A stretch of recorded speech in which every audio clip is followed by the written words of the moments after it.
अभिधान राजेंद्र कोश का 7वां भाग 187 187 नंबर का शब्द है संसार।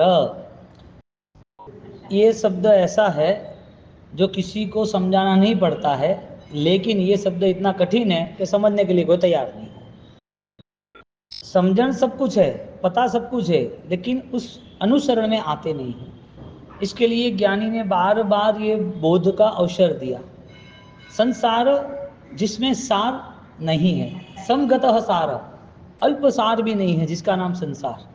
क्योंकि पुण्य के उदय में संसार बहुत अच्छा और मीठा लगता है, अनुकूलता होती है, इसके लिए सब बढ़िया लगता है। और उस अनुकूलता में वो इतना डूब जाता है, वो भूल जाता है कि भगवान, धर्म, क्रिया, पाप त्याग ऐसा कुछ होता है। इसके लिए जिसको संसार की अनुकूलता जितनी ज़्यादा मिली है, वो इतना पाप में रक्त रहेगा। जितनी अनुकूलता है सब पाप से ही पैदा होती है, और वो अनुकूलता में रह गया, इसके लिए नए पाप प्रारंभ हो जाते हैं। ज्ञानी ने कहा कि अनुकूलता का क्या त्याग ही संसार मुक्ति का मुख्य कारण है। जितनी अनुकूलता तुम त्याग करोगे, इतना संसार तुम्हारा निर्मल यानी निर्बल बनेगा और तुम निर्मल बनोगे। संसार का बल खत्म हो गया, तुम निर्मल बनते गए। अब जहाँ जहाँ संसार सार निकल रहा है, सार निकल रहा है, जिसमें से सार है ही नहीं, तो उसे स्टार्टिंग में तो पता नहीं चलता है। समझदार होता है तो पता भी चलना शुरू हो जाता है। अवसर इंतजार करता है कि कोई ऐसा अवसर आए जिसमें इस संसार के सारे भावों से मैं मुक्त हो जाऊं। संसार की स्थिति है, वो स्थिति से मैं समझ पाऊं कि मुझे किसके साथ कैसा व्यवहार करना है। किसी ने उसके साथ विश्वासघात किया, धोखाधड़ी किया, इसके लिए उससे गलत व्यवहार करना नहीं, बुलाना ऐसा नहीं। कोई बहुत अच्छा आदमी, बहुत अच्छा व्यवहार था परिवार में, माँ बाप, भाई बहन सब एक दूसरे से अच्छे चाहते थे, लेकिन बीच में किसी की मौत हो गई छोटी उम्र में, तो उसके कारण उसे धर्म नहीं करना ऐसा नहीं। उसको विश्वासघात मिला हो या राग उसके सामने ही चला गया, उसके स्वजन वगैरह, तो उसको दिमाग ठिकाने आता है कि भाई ये संसार में सारी चीज़ें विसर्जन होने वाली है, सारे पर्याय जो है वो पूर्ण रूप से खत्म होने वाले हैं, सारा संसार स्थिर नहीं है। उस हिसाब से उसको बोध होता है स्थिर क्या है। इसके लिए संसार न समझना वो सबसे बड़े संसार का बंधन है। संसार से, संसार के भावों से, कहने का मतलब संसार के भावों से मुक्त न होना, वही संसार का नया अवतार। संसार नया नया बढ़ता ही जा रहा है, बढ़ता ही जा रहा है, रुकता तो है ही नहीं। और उसे सब कुछ संसार में अपना ही लगता है जो अपना है ही नहीं। सब कुछ अपना लग रहा है। नया कपड़ा लाया तो उसे लगा अच्छा है, पहनना चाहिए, साल भर के बाद तो पहनता नहीं है, फेंक देता है। फट गया या तो ज़्यादा गल गया, पुराना हो गया तो छोड़ देता है। तो नया पुराना का बोझ उसे हो नहीं रहा है, वो अपना रहा है, छोड़ रहा है, अपना रहा है, छोड़ रहा है। संसार अनंत काल से अपना रहा है, छोड़ रहा है। देह धारण किया, देह छोड़ दिया, देह धारण किया, देह छोड़ दिया, तो ये तो चलता ही रहा, और ये चला, इसके लिए तो संसार बना। और संसार में रहा हुआ जीव वापिस उसी स्थिति में आगे बढ़ता है। इसके लिए ये शब्द जो है संसार, उसे किसी को समझाने की जरूरत नहीं है, आंखों के सामने है। घर में, परिवार के स्वजनों में, गांव के लोगों में, आसपास करीब का व्यक्ति चोरी चपाटी कर ले, करीब का व्यक्ति धोखाधड़ी कर ले, एक दूसरे को अपना मानने के बाद विश्वासघात कर ले, बेटा गलत रास्ते चला गया, बाप दुखी हो गया, बाप को और ज़्यादा दुख है, परेशान है, बीमारी है, शरीर में से रोग ही नहीं जा रहा है, दर दर भटकता रहता है, कैसे कर्म। अब ये सारी चीज़ें हो रही है, लेकिन समझने के लिए तैयार नहीं है कि कर्म का विच्छेद ही संसार का विच्छेद है। कर्म का नया निर्माण संसार का नया निर्माण है। अब जो कर्म को न समझे, कर्मवाद को न समझे, वो प्रभु महावीर को कैसे समझेंगे। और प्रभु महावीर केवल ज्ञानी हो, केवल ज्ञानी को समझने के लिए वो ज्ञान तो चाहिए ना। इसके लिए अधिकतर जीव परमात्मा महावीर की मूर्ति से प्यार करते हैं, परमात्मा महावीर के जीवन के आदर्श को समझ सकते, परमात्मा के 27 भव में उसे आनंद आता है, परमात्मा का जन्म मनाना है 14 सुपन पर्युषण में तो राजी खुशी से आ रहा है, लेकिन प्रभु महावीर की जो देशना सिद्धांत क्या है, उससे उसे कोई लेना देना नहीं। और हर धर्म में जो भी ईश्वर बने हैं, उन्होंने त्याग कर कर और संसार को समझा के बने हैं। लेकिन नहीं, आज भगवान साक्षात आए तो उसे बोले भगवान तुम मोक्ष में ही रहो, यहाँ आओ ही मत, तुम आओगे तो मेरा संसार बिगड़ जाएगा। भगवान का सही प्यार नहीं, धर्म का जो स्नेह होना चाहिए, संसार से मुक्ति का जो अपने आत्मा का भाव होना चाहिए वो सही नहीं दिखता, और यदि वो दिख जाए तो उसका संसार ही नहीं है, संसार का सार ही खत्म कर दिया, वो खाली रह रहा है, संसार उसे रख नहीं सकता, बांध नहीं सकता।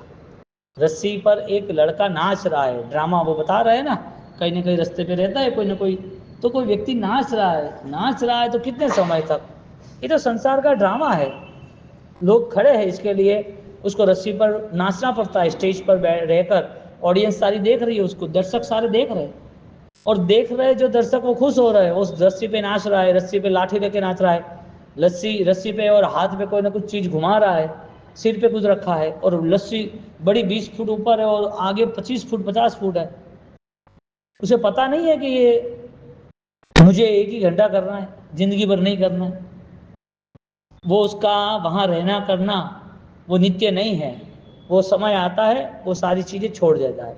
एक व्यक्ति संसार को समझता है, संसार से भाव से मुक्त होने का वृत्ति का परिणाम प्रारंभ होता है।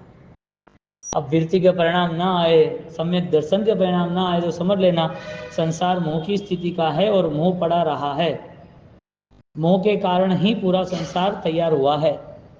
उसे मन में भी मोह रहता है, सो गया तो भी चिंता रहती है, सोया है 6-8 घंटा तो भी चिंता रहती है, सुबह ये करना सुबह वो करना, तू ही सुबह नहीं रहेगा तो करेगा कौन, तू ही चला गया इस दुनिया से। तो इसके लिए मोह बढ़ता गया लेकिन आयुष्य ना बढ़ा, मोह बढ़ता गया लेकिन धर्म नहीं बढ़ा, मोह के साथ साधन सामग्री बढ़ती गई लेकिन सुख अच्छा शांति का वो नहीं बढ़ा, मोह की सामग्री दुनिया के लिए संसार के लिए बताते रहे लेकिन दुनिया ने साथ नहीं दिया, धोखा दिया, अब ऐसे संसार के लिए वो जीता है।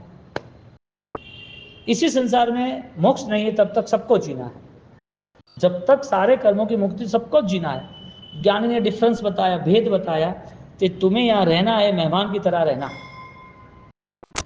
रस्सी पे नाचता है इसी तरह तुम रहना कि भाई मुझे यहाँ से निकलना है। मेहमान 2-3 दिन ही रहते हैं, ज़्यादा से ज़्यादा शादी बड़ी हो तो 4-5 दिन, बड़ा फंक्शन हो तो 10 दिन, आपने कोई उपदान नमन बुलाया तो 50 दिन, लेकिन उसे छोड़ना है, मुसाफरी छोड़नी है, बीमारी छोड़नी है। इसी तरह ये संसार देह का जो बसा है वो देह तुम चाहो न चाहो बैठोगे, बैठे बैठे चले जाओ। और ऐसी कई घटना घटी है, बेटा गाड़ी चला रहा है, बाप पास में बैठा है और बैठे बैठे ये मर गए, बैठे बैठे चले गए।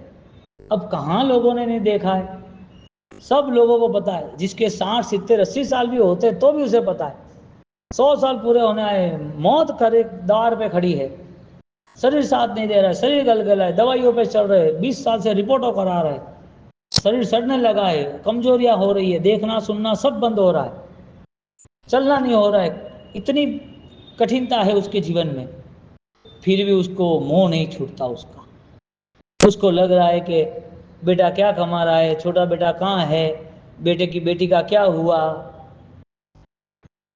जमाई राज सेन है उसको कैसा है। अरे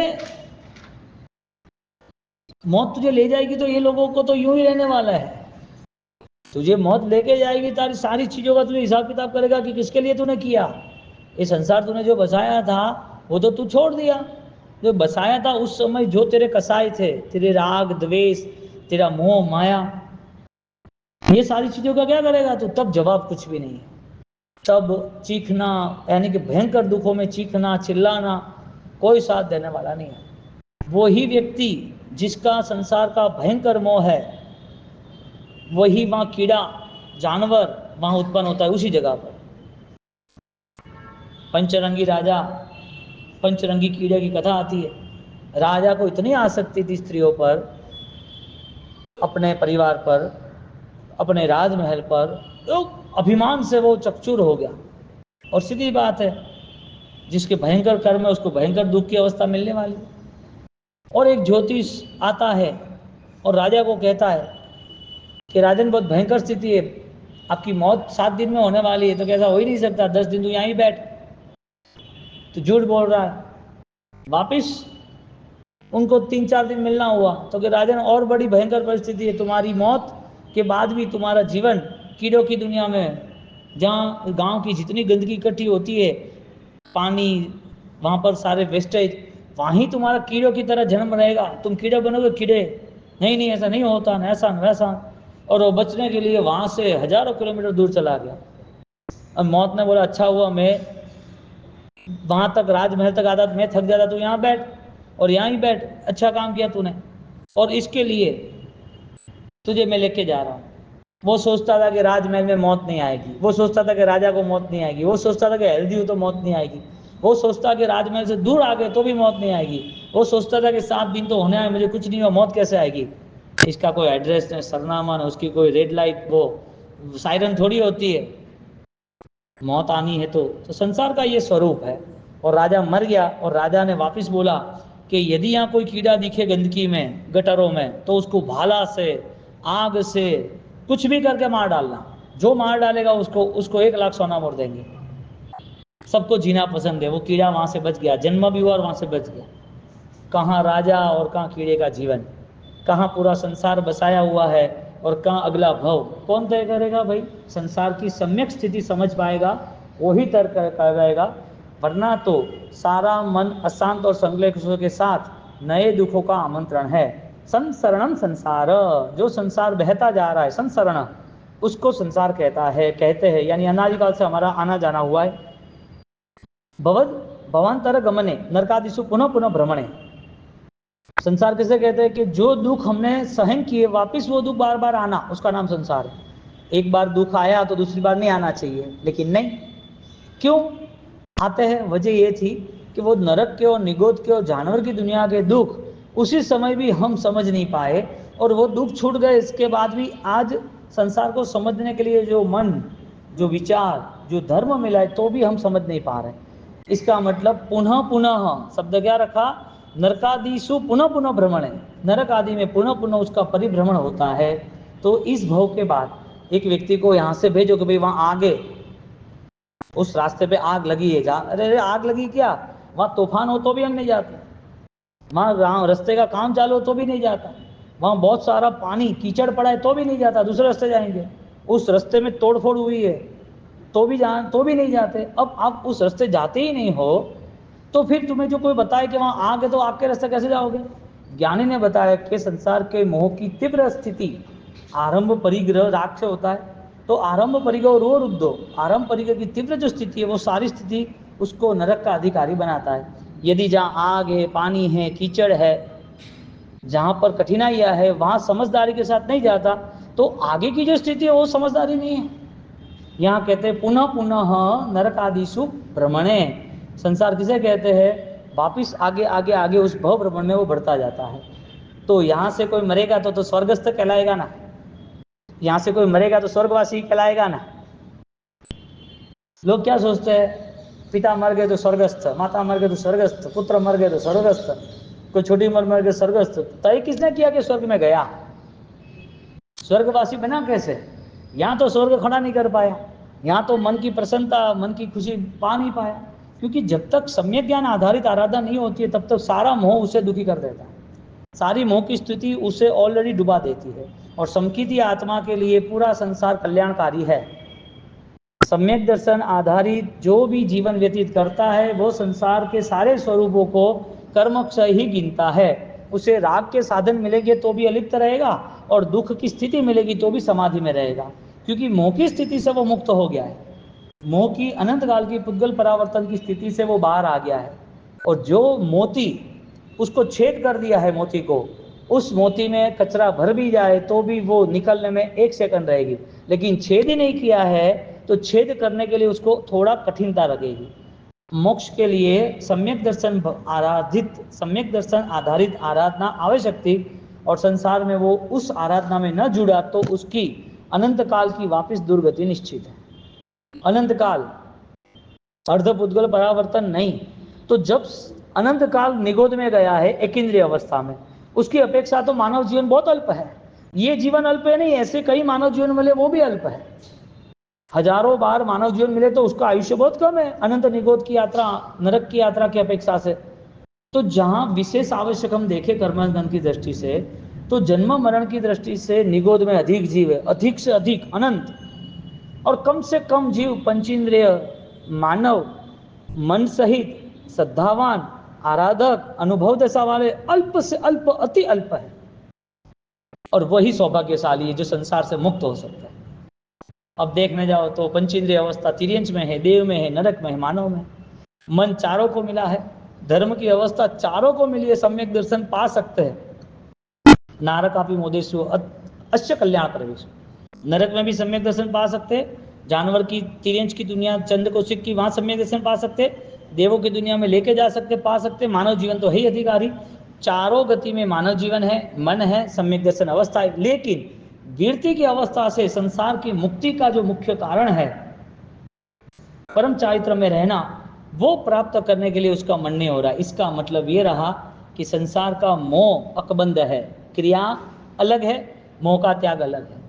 क्रिया के नाम पर जो त्याग हुआ है इसका आधार मोह त्याग या धर्म की स्थिति नहीं समझ सकते, क्योंकि क्रिया के नाम पर शरीर बल था इसके लिए त्याग किया, मनोबल जागृत नहीं हुआ। कोई अवसर मिला था, अवस्था मिली थी, इसके लिए त्याग हुआ है। तो क्रिया के स्तर पर मिथ्यात्व अवस्था में उसे निष्फल कहा। 70 थी पण एक ज भारे होय तुलाय जो जरिए जी, मिथ्यात्व परम दोष कहा। अब मिथ्या अवस्था में त्याग होता है। आज जितने भी बड़े त्यागी है उसे धर्मात्मा कहेंगे तो त्याग के आधार पर कहेंगे, बड़े त्यागी है। लेकिन जो वास्तविक त्यागी है, सत्य त्यागी है, तो उसे क्रिया का त्याग नहीं कहेंगे, उसे कसायों का त्याग कहेंगे। क्योंकि गुणस्थानक का विकास कसाय त्याग से होता है, क्रिया के बल से नहीं होता है। क्रिया तो आधार है। क्रिया को कॉइन कहा और सम्यक दर्शन को डॉलर कहा। तो कोई बोलेगा कॉइन का वजन तो ज्यादा है, डॉलर का वजन तो है ही नहीं। कोई बोलेगा कि 2000 की नोट है, उसका तो वेट भी नहीं है 500 की नोट का, और कॉइन है उसका तो वजन है। तो जो वजन है वो मूल्यवान है कि जो वजन नहीं वो मूल्यवान। भाव धर्म अत्यंत मूल्यवान है, वो अदृश्य है, वो अनुभव करना पड़ता है। भाव धर्म तुम बोल दो और तुम आंसू आ गए और तुम खुश हो गए और तुम लगातार चलते रहे, तो कसायों का निरीक्षण कौन करेगा? मिच्छा परिहर धर सम्मतम, सम्यक दर्शन की धारणा की व्याख्या कौन तय करेगा? तो संसार की व्याख्या से नरकादिशु पुनः पुनः परिभ्रमण, परिभ्रमण यानी भ्रमणात्, वो घूमता रहता है। तो ये जीवन जब पूर्ण हो, इस अवस्था में हमें क्या करना है वो पूर्ण हो, उसके पहले तय करना चाहिए। और सबसे पहले तय करना है कि हमें हमारी आंतरिक स्थिति को मूलभूत बदलना है और मूलभूत स्वरूप को पहचानना है। संसार का स्वरूप पहचानेगा तो आत्मस्वरूप पहचानेगा, आत्मस्वरूप पहचानेगा तो संसार स्वरूप पहचानेगा, संसार स्वरूप पहचानेगा तो ही वो आत्मा के लिए कदम उठा पाएगा। ये सामान्य जीवों की बात है। और ज्ञान दशा से आत्मा के बल को पहचानेगा तो अपने आप संसार के स्वरूप से वो मुक्त होना। अब जहाँ पर संसारी है वहाँ आत्मा नहीं रह सकता, यानी भाव धर्म की दृष्टि से। और जहाँ आत्मा दृष्टि है उसे संसार कैसे मोह माया में बांध सकता है? तो जो ऊपरी जो देख रहा है, ऊपरी से जो व्यवहार हो रहा है, वो कोई तय नहीं कर सकता कि ऊपरी व्यवहार में ये रिजल्ट है। अभ्यंतर चेतनाओं से, आंतरिक बलों से, गुणस्थानक के विकास से जितना वो आगे निकलता है उतनी अलिप्तता ही सिद्ध होती है। क्योंकि अनंत बल जब मोक्ष में प्राप्त किया, मोक्ष की स्थिति में वो बढ़ गया, तो मोक्ष की स्थिति में अंत्य क्या है? परम अलिप्तता है, अनंत सुख है। लेकिन किसके लिए? अनंत दर्शन ज्ञान चारित्र है, किसके लिए है? अपने आप के लिए। तो अनंत का एक भी अंश संसार के लिए नहीं, अनंत में से एक अंश सामान्य कुछ नहीं है वो छोड़ना। जिसके पास 1 लाख करोड़ है उसको 100 रुपये का देने में क्या प्रॉब्लम है? लेकिन अनंत की शक्ति जो है, वो अनंत की शक्ति में एक अंश की बीवी, उससे वो संसार की स्थिति में वो दर्शित नहीं होती। यानी वो संसार को देख सकता है लेकिन संसार की स्थिति को अपने आप में ला ही नहीं सकता, क्योंकि वो सारा भव भ्रमण का व्यवहार ही खत्म कर दिया। बोधि बीज इतना मजबूत था कि उसने वो संसार का बीज ही रखा नहीं। कोई बीज रखा होता, कोई योग्यता होती तो विकास होता ना। संसार की योग्यता खत्म हो गई, मोक्ष की योग्यता परिपूर्ण हो गई। इसका मतलब संसार के स्वरूप को नहीं समझा तो धर्म के स्वरूप को सही नहीं कर पाएगा। आत्मा के स्वरूप को समझा तो संसार के स्वरूप से आराम से मुक्त हो जाएगा। लेकिन स्थिति देखने जाओ तो अनुबद्ध तो कुछ और ही चलते हैं। बंद जो दिख रहे हैं वो खुद के लिए है, या तो दुनियादारी के लिए, बाह्य दशा के लिए। तो यहाँ पर जब तेषु तेषु उच्च वचनेषु कुलेषु पट्टने, संसार किसे कहते हैं? उच्च कुल, नीच कुल, आना जाना, भ्रमण करना 84 लाख गति के अंदर। अब कोई केवल ज्ञानी भी आ जाए ना सामने, आंखों के सामने कि तुझे अभी देवलोक में जाना है, तो पूछ नहीं सकता कि क्यों जाना है, तो कि तूने अच्छे कर्म किए इसके लिए। तो वो केवल ज्ञानी को पूछ नहीं सकता कि मुझे देवलोक में नहीं जाना, मोक्ष में जाने का रास्ता बताओ, कैसे बताएंगे? साक्षात भगवान हाजिर हो तो भी उसकी कैपेसिटी नहीं है। इसका मतलब भगवान के वचन रूप भगवान हाजिर है, फिर भी वो सोचने की कैपेसिटी नहीं है। उसे सिर्फ और सिर्फ धर्म से संसार ही चाहिए, धर्म से उसे व्यवहार ही चाहिए। बोलो केवल ज्ञानी साक्षात मिल जाए तो कैसी भक्ति करेंगे, कैसे भाव आएंगे? और मूर्ति रूप या ज्ञान रूप हमें केवल ज्ञानी मिले हैं वचन रूप, तो उनकी भक्ति कैसे करेंगे? परिणाम की जो धारा है उसमें जो मूलभूत परिवर्तन है वो ज्ञान दशा से आता है, यानी कि ज्ञान ईश्वर, ज्ञान रूपी अनंत सुख। चतुस्रुहु गतिषु सर्व अवस्थासु संसरणे, 4 गति की अवस्थाओं में उसको परिभ्रमण करना। चतुर्गति भेदेन संस्कृतो गतिषु उत्पादते। अब 4 गति में परिभ्रमण कौन करता है? आत्मा।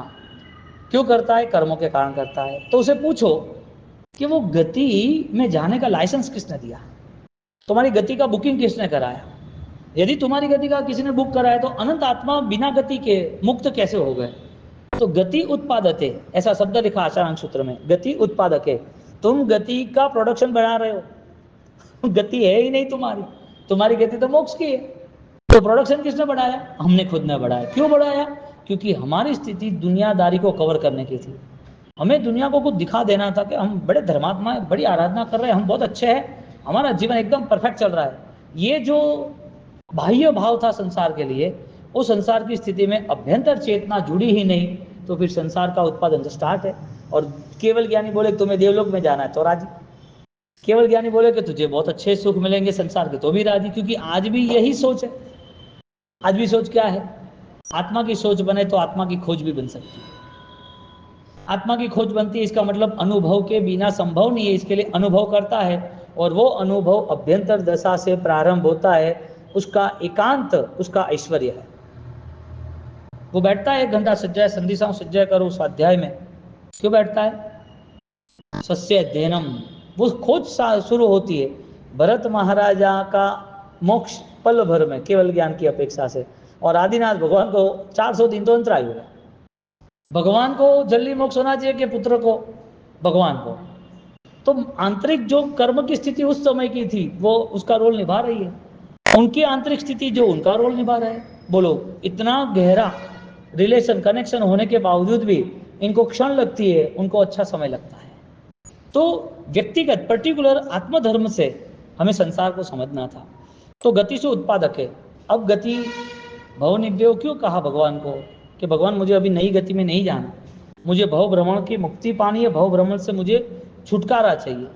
तो अलिप्तता के साथ भगवान की जब भक्ति होती है तो भगवान को छोड़ नहीं सकता है, वहां से भगवान के साथ इतना गहरा संबंध करता है कि तुम जहां बैठे हो वहां मुझे आना है, तुम्हारी जो स्थिति है मुझे वो स्थिति लानी है। अब भगवान का केवल ज्ञान समझ ले तो अपने केवल ज्ञान पाने में कोई दिक्कत नहीं, क्योंकि केवल ज्ञान पाने का रास्ता ही सम्यक दर्शन है। और सम्यक दर्शन का रास्ता मोह का क्षयोक्षम है। मोह के क्षयोक्षम में मिथ्यात्व त्याग करना पड़ता है। तो सब पापों का बाप मिथ्यात्व है और संसार बुद्धि का कारण मिथ्यात्व है। इसके लिए धर्म के बाद भी उसकी आशा बंधी रहती है कि मेरा संसार अच्छा रहेगा। धर्म के बाद, क्रिया के बाद भी उसे ऐसा लग रहा है कि मेरा बहुत अच्छा हो गया। तेरी आज मौत है, तेरी गति कौन सी? इतना खाली तू जवाब दे। गति उत्पादक है। विसर्जन होना है ना, देह का होगा या संसार का होगा? देह का होगा कि कर्मों का होगा? देह का होगा कि अज्ञान का होगा? विसर्जन तो होना ही है, वो तो निश्चित है। संशय है कुछ? मौत के नाम पर किसी को संशय है? सबको संशय है। आज मौत आ जाएगी, जीवन देखो। संशय है कि अभी क्या आएगी, ऐसा कोई जरूरी थोड़ी। संशय तो नहीं है लेकिन स्पष्टता भी नहीं है। संशय नहीं है लेकिन क्लियरिटी नहीं है। क्लियरिटी होती मरण का स्मरण, तो उससे पता चलता कि इतना पुण्यकारी सुवर्ण का अवसर है, वो गवाना नहीं है। डरना तो नहीं था लेकिन गवाना भी नहीं। अब खुद की मौत आती तो संसार वैसे ही पड़ा रहता, हम क्या करते? संसार की सारी सामग्री, सारा तुमने जमाया है, उसका क्या होता? एक नॉर्मल कोरोना में सब लोग हो गए, एक साथ पूरे संघों के जिसको वर्षी तब के पालने करने थे वो सारे ब्लॉक हो गए। नहीं कि अभी कुछ नहीं होगा। क्यों भाई? तुम्हारे हाथ में कुछ भी नहीं है। सब संसार का रिमोट चल रहा है। तो ऐसे गुलामी का भरोसा रखना, ऐसी गुलामी में विश्वास रखना। भगवान कहते हैं कि मैं खुद 27 भव और उसके पहले सम्यक दर्शन पे कहले अनंत भव मेरा ही परिभ्रमण हुआ। अब तुझे बोध होता है तो तू तैयार हो, वरना मैं बसा संसार का, तू भी बसा रहे संसार में। मेरा भी परिभ्रमण ऐसा हुआ था। तो यहाँ साधना व्यक्तिगत ज्ञान दशा से होती है। कोई ऐसा समझ ले कि क्रिया से हमारी साधना परिपूर्ण होती है, तो फिर क्रिया के नाम पर हर कोई भगवान बन जाता। क्रिया के नाम पर हर कोई अपने आप को सुख शांति से आनंददायक जीवन व्यतीत करता। वो कसाय को न त्याग करता, न अपने स्वभाव का परिवर्तन करता, न जीवन में कोई बदलाव लाता, क्योंकि उसने तो तय कर दिया कि धर्म क्रिया सर्वस्व है, सब कुछ है। एक व्यक्ति ने 100 करोड़ रुपए कमाए, ने 100 करोड़ में से 80 करोड़ खर्च कर दिए, 90 करोड़ खर्च कर दिए, 95 करोड़ खर्च कर, तो उसका मोक्ष हो जाना चाहिए ना, उसे सब त्याग कर दिया ना। धन के त्याग से उसे गुण मिलना चाहिए ना। कोई साधक है, श्रमण भगवंत है, उसने सोचा कि 5000 किलोमीटर चल गए तो साधना पूरी हो गई। किसी ने सोच लिया कि जिंदगी भर आंबिल हो गए तो आज मोक्ष तय है। 5000 आंबिल करके उसे 12वां देवलोक मिलना चाहिए, 10,000 अट्ठम करके उसको 5 अनुत्तर मिलने चाहिए, और जिंदगी भर नहीं खा के, यानी मौत आए तब तक कुछ खाना पीना नहीं, अश्रम पाणम खानन सायन त्याग, तो उसका उसी भव में उसी समय मोक्ष उसके सामने दिखना चाहिए। क्रिया के नाम पर कुछ मिलता नहीं है, मिलना चाहिए। ज्ञानी ने कहा क्रिया में दोष त्याग होगा तो वो क्रिया सब कुछ देगी, क्योंकि क्रिया जितनी बलवान है, उस बलवान क्रिया का जो फल है, वो फल का मूल केंद्र बिंदु ज्ञान दशा थी। ज्ञान से आया था सब कुछ। तो तुम्हें जो त्याग करना था वो दिखावा नहीं था, तुम्हें जो पाना था वो निजी आनंद था, वो परम चेतना का स्पर्श था कि मजा आ गया, आनंद आ गया। किसी को कहने की जरूरत थोड़ी थी, और वो आनंद छलक रहा है। ज्ञान प्रकाश जो है वो दिख रहा है ममत्व त्याग से। व्यवहार में कुछ भी होता है तो भी वो व्यवहार का अलिप्त, कमल तो है ही ना कीचड़ में, कहाँ नहीं, लेकिन कमल को कोई लेना देना नहीं। तो त्याग की भावना से संसार को समझता है, और नहीं समझा तो चतुर्गति संसार गति उत्पादक है। 24 संसार है, पन्नत है। यहाँ 4 प्रकार का संसार भगवान ने कहा है ठाणांग सूत्र के अंतर्गत, द्रव्य, क्षेत्र, काल और भाव से। द्रव्य संसार जीव और जड़ का अनादि का परिभ्रमण, द्रव्य संसार जो हम 84 गति में हम घूम रहे। क्षेत्र संसार 14 राजलोक का परिभ्रमण। क्षेत्र से कहाँ कहाँ हम जा रहे हैं? 14 राजलोक की एक भी जगह ऐसी नहीं है कि जहाँ हमारा वहाँ देह का वियोग ना हो। हमारा जन्म हुआ वो नहीं सोच रहा, क्योंकि जन्म के समय मेमोरी नहीं होती, देह वियोग होता तो मेमोरी होती। इसके लिए 4 गति ही लो ना, दूसरी गति छोड़ दो जहाँ असन्नी अवस्था थी वहाँ। तो जन्म की अवस्था में हमारा कोई रोल नहीं है, यानी कि देह मिलता है लेकिन मेमोरी एक्टिव नहीं होती।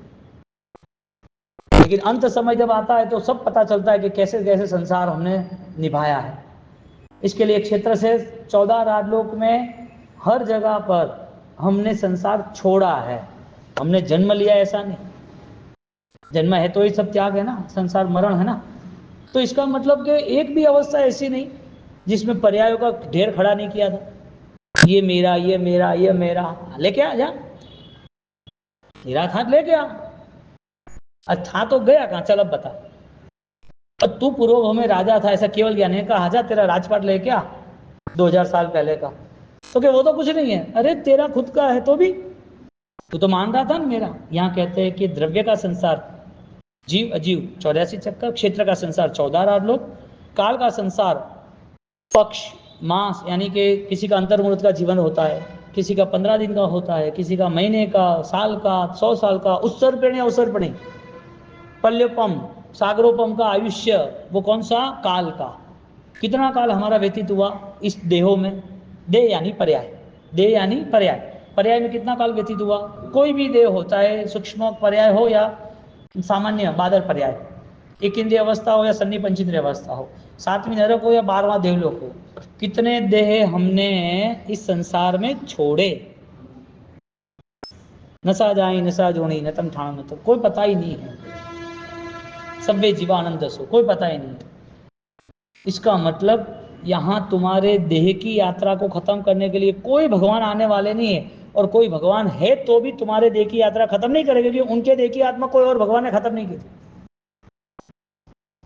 भगवान के आशीर्वाद एक ही है कि तुम्हारा भव संसार तुम्हें मिटाना, ऐसा भाव आए, वो आशीर्वाद। क्योंकि जैन दर्शन को चमत्कारों से कभी जुड़ा ही नहीं। जैन दर्शन सिर्फ कर्मवाद से मुक्त होने के लिए अनंत ज्ञान से जुड़ा है, और ये सिस्टम जिसमें आई ना, वो परम सुख की यात्रा में निकल जाता है। तो भाव का संसार तो बड़ा ही रहा, काल का संसार बड़ा रहा, काल का संसार रुका नहीं ना।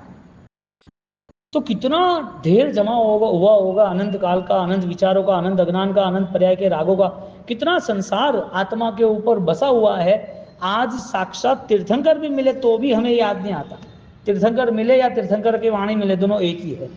क्योंकि भगवान जब मिलेंगे तब भी यही संवेग का सुख ही बताएंगे, निर्वेद का सुख ही बताएंगे। भगवान जब भी मिलेंगे तब मुक्ति का राह ही बताने वाले, मग्ग दयाण। तो जब भगवान नहीं है तो भी यही ज्ञान दशा, यही मार्ग है। तो अनंत संसार ऐसा कैसा भारी, ऐसा कैसा बसा होगा कि हम सम्यक दर्शन का अपूर्वकरण नहीं कर सकते। क्योंकि संसार का स्वरूप समझने के बाद वो तीव्र भावना आती है कि मुझे इससे बाहर निकलना, अपने अंदर की स्थिति को बदलने के लिए मजबूत पुरुषार्थ करता है। क्यों भाई? क्योंकि ये समय अब नहीं मिलेगा। देवलोक की दुनिया मिलेगी लेकिन वृत्ति का जीवन कहाँ मिलेगा? देवलोक के भौतिक सामग्री और लंबा 33 सागरों का आयुष्य मिलेगा, लेकिन वास्तविक एक पचखाण करना है, छोटा मोटा नौकरसी का, सामायिक का, प्रतिक्रमण का, वो कहाँ कर पाएंगे? वृत्ति का जीवन संभव ही नहीं है मानव जीवन के अलावा। और ये वृत्ति का जीवन अनंत यात्रा को समाप्त करने के लिए होता है, अनंत यात्रा को। अब ऐसा महान जीवन, और जो भगवान ने अपनाया, भगवान के पीछे चक्रवर्ती ने अपनाया, राजा महाराजा के पुत्रों ने, राजकुमारों ने अपनाया, और देवों की दुनिया इस जीवन के लिए लालायित है, तरस रहे हैं। और ये जीवन इसके लिए इतना मंगलकारी है कि वो धर्म भावना से जुड़ा है। सामान्य तो क्या ये जीवन, ये मानव जीवन के महत्वशील थोड़ी है, धर्म नहीं हो तो 84 लाख यात्रा घूमता रहेगा धर्म करने के बाद भी। क्योंकि धर्म का योग ही पुण्य कारण है, तो उसे तो पुण्य का त्याग करना है, सुख का त्याग करना है। और काल संसार, अनंत पुद्गल परावर्तन, और भाव संसार चौथा, औदैहिक भावों से, वर्ण गंध रस स्पर्श, औदैहिक भावों से जुड़ता, वो भी अनंत काल से चल रहा है। 4 प्रकार के संसार प्रभु ने कहे, और 4 प्रकार की गतियों से कहे, नरक, तिर्यंच, मानव और देव। नवभिः स्थाने ही संसार वर्तयन्ति, स्थानक सूत्र में 9 प्रकार के स्थानों में संसार में जीव अनेक बार, अनंत बार भटकता रहा। पृथ्वी काय, अपकाय, देव काय, वायु काय, वनस्पति काय, बेइंद्रिय, तेन्द्रिय, चौंद्रिय और पंचेंद्रिय। इसके आगे का कोई स्थान हो तो बताओ। पंचम गति है सीधा।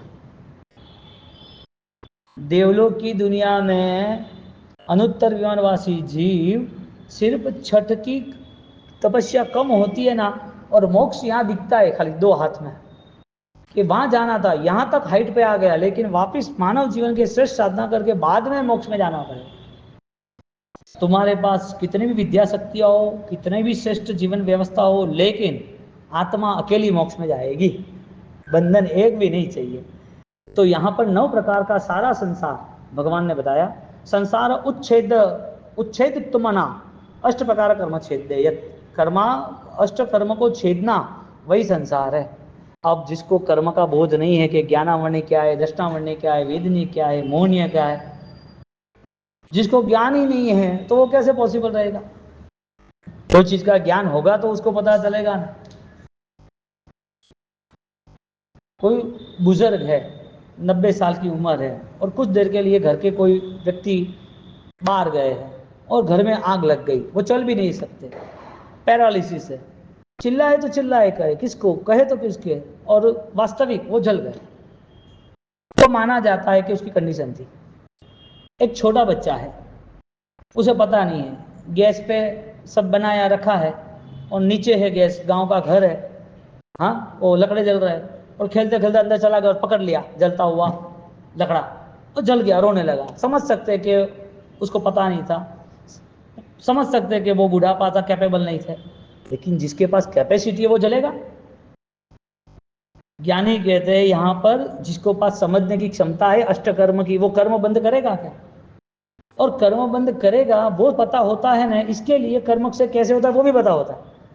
कोई आदमी गाड़ी चलाते चलाते गिर गया है, तो गाड़ी चलानी आती थी, गिर गया, अब दूसरी बार नहीं गिरेगा, चलाएगा, लेकिन आता ही नहीं और चला ही तो धर्म में प्रवेश तो कर लिया, धर्म का ज्ञान नहीं। तो अष्ट कर्म क्षय करने का ज्ञान होना जरूरी था। कुछ कारण से कर्म बंद होगा, फिर भी सम्मदिठी जीवो जैवी हो पावम समय रखी, अल्प कर्म का बंद होगा, क्योंकि कर्म बंद का भाव ही नहीं। कर्म बंध का भाव ही नहीं है। डॉक्टर किसी को मारने के लिए थोड़ी ऑपरेशन करते हैं। तो अनुबंध का ये धर्म है कि तुम्हारा सेंस ऑफ ह्यूमन, तुम्हारा आगे का एंगल क्या है, आगे तुम क्या सोच से ये सारा व्यवहार कर रहे हो। तो आज जो कुछ हो रहा है ये वो इतना इंपॉर्टेंस नहीं है।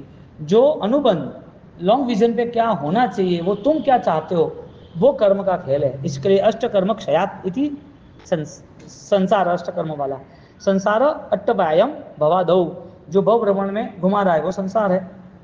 यानी उसे भव कान ने कहा शांत सुदास में, जंगल अंधकार वाला। असमंजस सत्वे भव वृक्ष कारणे, जहां कुछ भी निश्चित नहीं है वो संसार काल, संसार कल की भाव, और भव रूपी वृक्ष का मूल बीज है वो संसार तरु बीज। संसार तरु बीज किसको कहा? संसार के ऊपर के तुम यानी एक वृक्ष है और उसके फल ले लो, उसकी पन्ने ले लो, उसके फूल ले लो, उसकी डाली शाखा खत्म कर दो, अब वहां पर वृक्ष नहीं है, खाली एक फुट का थोड़ा रहेगा बस। अब 2 साल के बाद वहां आओ और वापस उस जगह पर आपको वृक्ष दिखेगा। तो कि भाई यहाँ तो हमने इसका उच्छेदन कर दिया था, ये वृक्ष तो हमने निकाल दिया था, तो वापस कैसे वृक्ष हुआ? तुमने जो निकाला वृक्ष वो मूल से नहीं निकला था, उसकी जड़ों में वापस वो ताकत थी, तो वापस उसने पानी का सोर्सेज कवर करके वापस आगे आ गया। तो जो संसार में क्रिया होती है धर्म की, निर्जरा होती है, तो कुछ कर्म क्षय हो गए, संपूर्ण कर्म क्षय का कहाँ व्यवहार हुआ? आज कुछ कर्म क्षय हो, वापस दूसरी बार कर्म क्षय करना पड़ा है। इससे अच्छा संपूर्ण कर्म क्षय कैसे होता है वो देख के आगे बढ़ते हैं। भव समूह वैराग्य साधने, जो संसार में अनेक भव चक्र में घुमाए उसे काल चक्र कहते हैं, और उससे मुक्त होने के लिए वो संसार से वैराग्य साधन, वैराग्यवान होते। भव तारके, अलग अलग तरीके से भव तारक, भव संसार जो है गामीनः, उससे मुक्त होने की अवस्था को हम धर्म कहेंगे। इसके लिए सब्व पाप प्रणाशनु, वो उससे प्रतिपल याद रहना चाहिए, और जैसे जैसे वो पाप का त्याग करता है ऐसा ऐसा उसका भाव और परमात्मामय बनता जाता है। ऐसी भावनाओं से परिभावित होकर संसारती, जो बार बार संसरणीय, बार बार जो संसार भगवती सूत्र में संसरती बहता रहता है, एक बार हम भी चले जाएंगे, इससे अच्छा छोड़ के आनंद पाए।